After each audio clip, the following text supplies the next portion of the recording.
nalika swara rakyat kasagat pager tembok.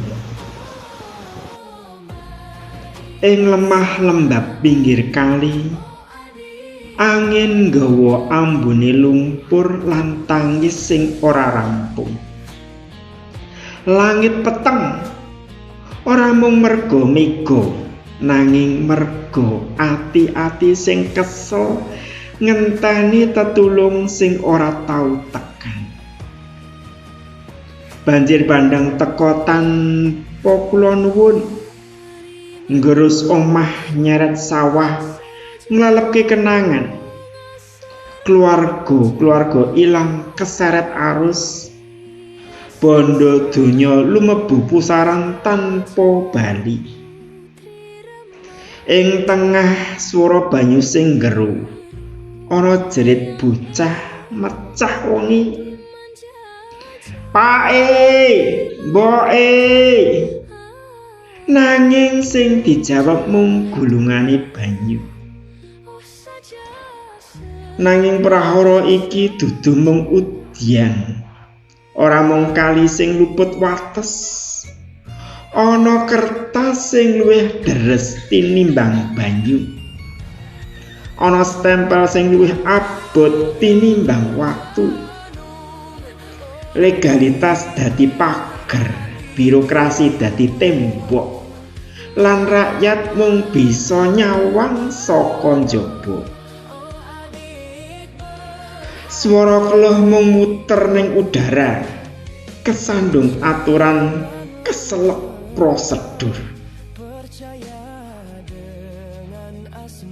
Sawah ilang, rejeki keseret arus. Nanging sing paling nglarani, rasa ora dianggep ana.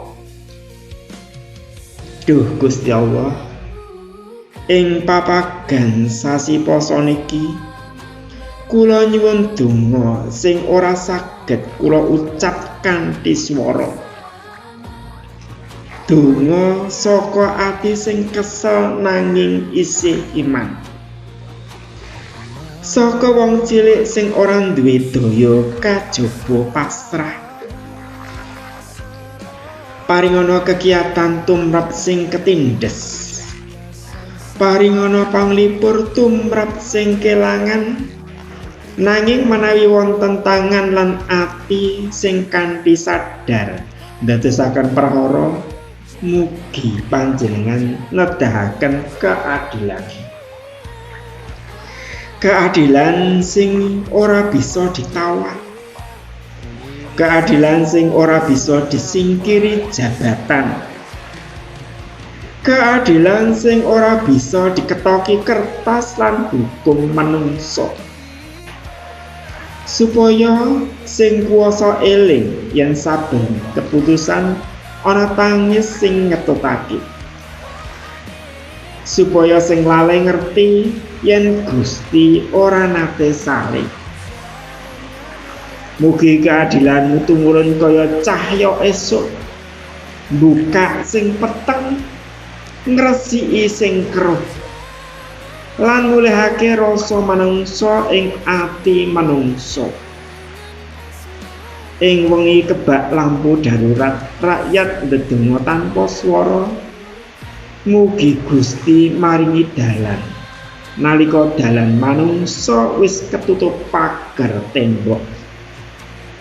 Lan nalika esuk pungkasane teka, mugi ora mung nggawa srengenge, nanging uga pangeling yen keadilan Gusti bisa telak miturut pendelengan manungsa, nanging ora nate salah. Sudiro Joko Lelono, 15 Februari 2016.